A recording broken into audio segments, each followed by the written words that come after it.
राजा दशरथ का पृथ्वी गिरना, श्री राम के लिए विलाप करना, कैकेयी को अपने पास आने से मना करना और उसे त्याग देना, कौशल्या और शेखों की सहायता से उनका कौशल्या के भवन में आना और वहां भी श्री राम के लिए दुख का ही अनुभव करना। यह कथा आपको वाल्मीकि रामायण में बताऊंगा और आप इसको ध्यानपूर्वक सुने। कथा सुनिए।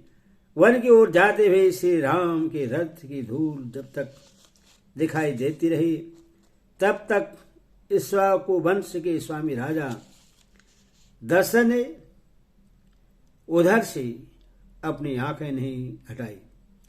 हे महाराज, अपने अत्यंत धार्मिक प्रिय पुत्र को जब तक देखते रहे तब तक पुत्र को देखने के लिए उनका शरीर मानो पृथ्वी पर बढ़ रहा था। वे ऊंचे उठ उठकर उनकी ओर निहार रहे थे। जब राजा को श्री राम के रथ की धूल भी नहीं दिखाई देने लगी तब वे अत्यंत आर्त और विषादग्रस्त हो पृथ्वी पर गिर पड़े। उस समय उन्हें सहारा देने के लिए उनकी धर्मपत्नी कौशल्या देवी दाहिनी बहा के पास आई और सुंदरी कैकेयी उनके वाम भाग में जा पहुंची। कैकेयी को देखते ही नय विनय और धर्म से संपन्न राजा दशरथ की समस्त इंद्रियां व्यथित हो उठी। वे बोल उठी, पापूर्ण विचार रखने वाली कैकेयी, तू मेरे अंगों का स्पर्श न कर। मैं तुझे देखना नहीं चाहता। तू न तो मेरी भार्या है और न बांधवी जो तेरा आश्रय लेकर जीवन निर्वाह करते हैं। मैं उनका स्वामी नहीं हूं और वे मेरे परिजन नहीं हैं। तूने केवल धन में आसक्त होकर धर्म का त्याग किया है, इसीलिए मैं तेरा परित्याग करता हूं। मैंने जो तेरा पाणी ग्रहण किया है और तुझे साथ लेकर अग्नि की परिक्रमा की है, तेरे साथ का वह सारा संबंध इस लोक और परलोक के लिए भी त्याग देता हूं। तेरा पुत्र भरत भी यदि इस विघ्न बाधा से रहित राज्य को पाकर प्रश्न हो तो वह मेरे लिए श्राद्ध में जो कुछ पिंड या जल आदि दान करे वह मुझे प्राप्त न हो। तदंतर शोक से कातर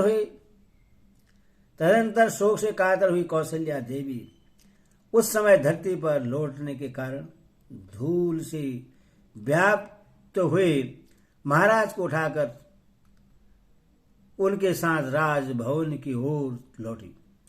जैसे कोई जानबूझकर स्वेच्छापूर्वक ब्राह्मण की हत्या कर डाले अथवा हाथ में प्रज्वलित अग्नि का स्पर्श कर ले और ऐसा करके संतप्त होकर रहे, उसी प्रकार धर्मात्मा राजा दशरथ अपने ही दिए हुए वरदान के कारण वन में गए हुए श्री राम का चिंतन करके अनुतृप्त हो रहे थे।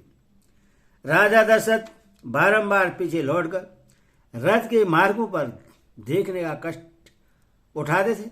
उस समय उनका रूप राहुग्रस्त सूर्य की भांति अधिक शोभा नहीं पाता था। वह अपने प्रिय पुत्र का बारंबार स्मरण करके दुख से आतुर हो विलाप करने लगे।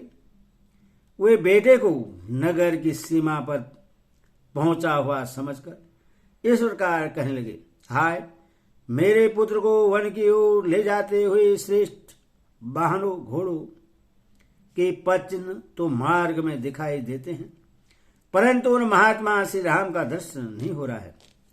जो मेरे श्रेष्ठ पुत्र श्री राम चंदन से चर्चित हो तकियों का सहारा लेकर उत्तम सैयाओं पर सुख से सोते थे और उत्तम अलंकारों से विभूषित सुंदरी स्त्रियां जिन्हें व्यंजन ढुलाती थी, वे निश्चय ही आज कहीं वृक्ष की जड़ का आश्रय ले अथवा किसी काठ या पत्थर को सिर के नीचे रखकर भूमि पर ही शयन करेंगे। फिर अंगों में धूल लपेटे दिन की भांति लंबी सांसें खींचते हुए वे उस शयन भूमि से उसी प्रकार उठेंगे जैसे किसी झरने के पास से गजराज उठता है। निश्चय ही वन में रहने वाले मनुष्य लोकनाथ महाबाहु श्री राम को वहां से अनाथ की भांति उठाकर जाते हुए देखेंगे, जो सदा सुख भोगने के ही योग्य हैं। यह जनक की प्यारी पुत्र सीता आज अवश्य ही कांटों पर पैर पड़ने से व्यथा का अनुभव करते हुए वन को जाएगी। वह वन के कष्टों से अनभिज्ञ है। वहां व्याघ्र आदि हिंसक जंतुओं का गंभीर तथा रोमांचकारी गर्जन तर्जन सुनकर निश्चय ही भयभीत हो जाएगी। अरे के गई तू अपनी कामना सबर कर ले और विधवा होकर राज्य भोग। मैं पुरुष सिंह श्री राम के बिना जीवित नहीं रह सकता। इस प्रकार विलाप करते हुए राजा दशरथ ने मरघट से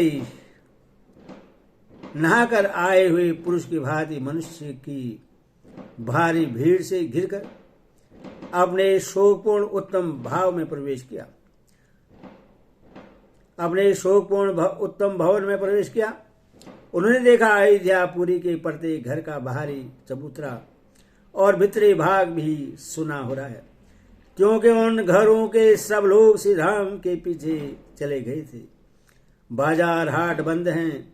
जो लोग नगर में हैं वे अत्यंत क्लांत, दुर्बल और दुख से आतुर हो रहे हैं तथा बड़ी बड़ी सड़कों पर भी अधिक आदमी जाते आते नहीं दिखाई देते हैं। सारे नगर की वह व्यवस्था देखकर श्री राम के लिए ही चिंता और विलाप करते हुए राजा उसी तरह महल के भीतर गए जैसे सूर्य मेघों की घटा में छिप जाते हैं। श्री राम लक्ष्मण और सीता से रहित वह राजभवन उस महान अक्षोभय जलाशय के समान जान पड़ता था, जिसके भीतर के नाव को गुरु उठा ले गए हों। उस समय विलाप करते हुए राजा दशरथ ने गदगद वाणी में द्वारपालों से यह मधुर अस्पष्ट दीनता युक्त और स्वाभाविक स्वर में रहित बात कही, मुझे शीघ्र ही श्री राम माता कौशल्या के घर में पहुंचा दो, क्योंकि मेरे हृदय को और कहीं शांति नहीं मिल सकती। ऐसी बात कहते हुए राजा दशरथ को द्वारपालों ने बड़ी विनय के साथ रानी कौशल्या के भवन में पहुंचाया और पलंग पर सुला दिया। वहां कौशल्या के भवन में प्रवेश करके पलंग पर आरूढ़ हो जाने पर भी राजा दशरथ का मन चंचल एवं मलिन ही रहा। दोनों पुत्र और पुत्रवधू सीता से रहित वह भवन राजा को चंद्रहीन आकाश की भांति से ही दिखाई देने लगा। उसे देखकर पराक्रमी महाराज ने एक बाण ऊपर उठाकर उच्च स्वर से विलाप करते हुए कहा, हराम, तुम हम दोनों माता पिता को त्याग दे रहे हो, जो नशे से 14 वर्षों की अवधि तक जीवित रहेंगे और अयोध्या में पुनः लौटे हुए श्री राम को हृदय से लगाकर देखेंगे, वही वास्तव में सुखी होंगे। तदंतर अपने काल रात्रि के समान वह रात्रि आने पर राजा दशरथ ने आधी रात होने पर कौशल्या से इस प्रकार कहा, कौशल्य, मेरी दृष्टि श्री राम के ही साथ चली गई और वह अब तक नहीं लौटी है, अतः मैं तुम्हें देख नहीं पाता हूं।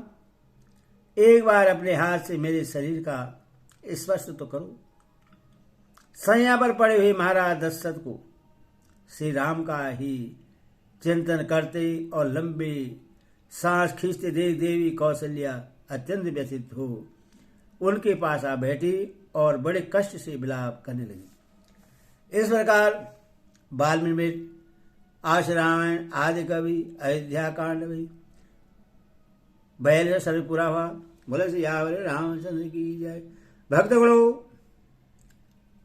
भक्ति माँ भगवती चैनल को लाइक एंड सब्सक्राइब जरूर करें। भगवान राम आपका कल्याण करेंगे।